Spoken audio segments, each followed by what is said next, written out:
Ողջույն, սիրելի թորնիկ։ Այո, կրկին դու տեսնում ես պապիկին։ Այս անգամ պետք է կրկին Հովհաննես Թումանյանական շունչը փոխանցեմ քեզ։ Սակայն որոշել եմ քեզ համար ոչ թե կարդալ կացի աղբերը, այլ անվան հուրին։ Իսկ կացի աղբերը դու կլսես իմ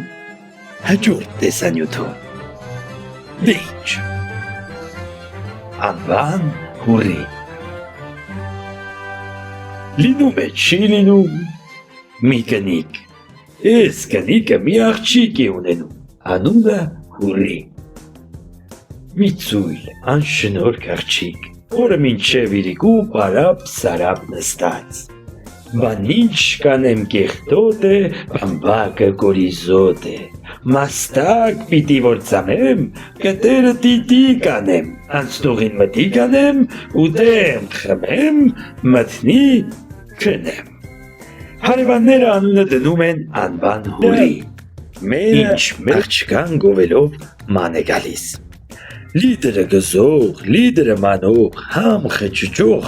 համ խճուճը հանող, ձևող կարող, հունցող թխող եփող թափող, մի խոսքով հուրի հրեղեն, մատները ոսկի։ Այս գովասանքը գնում, մի երիտասարդ վաճառականի ականջն է ընկնում։ Այս երիտասարդ վաճառականը ասում է. Իմ ուզածն էլ հենց սա է որ կա։ Գլխապատառ գալիս է անվան հուրուն ուզում, հետը պսակում տանում իրենց տունը։ Մի քանի ժամանակից ետը մի 10-20 բեռ բամբակ է առնում, տալիս կանկանը, թե ես գնում եմ հեռու տեղ առևտուրի։ Դու էլ ես բամբակը գզի մանի, կամ տանեմ ծախեմ հարստանանք։ Անվան հուրին իրեն համար մաստակ ծամելով ման է գալիս։ Մի օր էլ գետի ափով նանց կենալիս լսում է գործերը կրկռում են։ Փեփել, կեկել, ոյ աղջի, փեփել, կեկել ձեն է տալիս անվան հուրին, որ բամբակը բերեմ ձեզ տամ, կգզեք։ Բեր,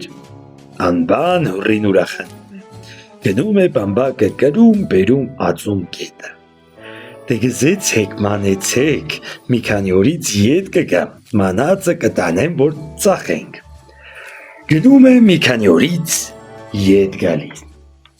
Գործերը էլի կրկռում են, փեփել, կեկել։ Աղջի փեփել, կեկել, դե մանածը բերեք։ Գործերը շարունակում են կրկռալ, իսկ մանածը չեն բերում։ Հուրի մին է, որ նայում է, աչքովն ընկնում է գետի ափերին ու քարերին փաթաթված կանաչ մուրը։ Ոյ, ասում է քոռանամ ես, տես, համ գզել ու մանել են, համ խալիչա են գործել իրենց համար։ Ձեռը ճակատին է դնում ձեն տալի։ Դե որ խալիչա է գործել, մեր բամբակի փողը բերեք։ Ձեն է տալիս ու ոտը փոխում է մտնում ջուրը։ Հանկարծ ոտը առնում է մի կոշտ բանի, հանում է տեսնում մի կտոր ոսկի, փեփելին ու կեկելին շնորհակալություն է հայտնում, ոսկու կտորը փեշը դնում գալիս տուն, մարդն էլ առևտուրի տեղիցն է գալիս, տեսնում է իրենց թարեքին մի մեծ ոսկու կտոր։ Այ կնիկ, ես ինչ ոսկի է, թե բա չես ասիլ, բամբակը փեփելի ու կեկելի վրա ծախեցի, բամբակի փողն եմ։ Մարդը ոնց է ուրախանում, այդպես էլ դուք ուրախանաք։ Զոքանչին հրավիրում է, ընծաներ է տալի, գովում, շնորհակալություն է անում, որ այնպես խելոք շնորհքով աշխատասեր աղջիկ է մեծացրել։ Քեֆ է սարքում, նստում են քեֆին։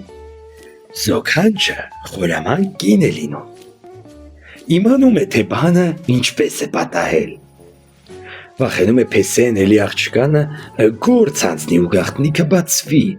Քեֆի լավ ժամանակը մի բզեզ է ներս մտնում ու բռացնելով պտտվում սենյակում։ Այս զոքանչը վեր է կենում, գլուխ է տալիս բզեզին ու ասում. Բարով եկար, մոր քուր ջան, Ո՞նց ես։ Որտե՞ղ ես այսքան ժամանակ չես երևում։ Ախր քեզ ով էր ասում այդքան բան անես, որ այդ օրն ընկնես։ Փեսեն մնում է զարմացած։ Ասում է, հայ մեր խելագարվեցիր, քեզ ինչ պատահեց։ Էդ բզեցի, էդ ինչ ես ասում, մորքուրս, որն է։ Զոքանչը թե, այ որդի, քեզնից ինչ թաքցնեմ, դու էլ իմ որդին ես։ Չես ասիլ, այս բզեզնի մորքուրն է, խելչը շատ աշխատասեր կնիկ էր, ամբողջ օր աշխատում էր, շատ աշխատելուց կուչ եկավ, պստիկացավ, այնքան պստիկացավ, որ դառավ բզեզ։ Մեր ցեղը էսպես է, շատ աշխատասեր ենք, բայց աշխատելուց պստիկանում բզեզ ենք դառնում։ Այս որ Փեսեն լսում է, վախից քիչ է մնում բրոշը ճաքի։ Էն է լինում, որ են, արգելում է հորին ձեռք տա ինչ-որ բանի, որ մորքուրի նման բզեզ չդառնա։ Հուսամ հավանեցիր հեքիաթը, սիրելի փոքրիկ։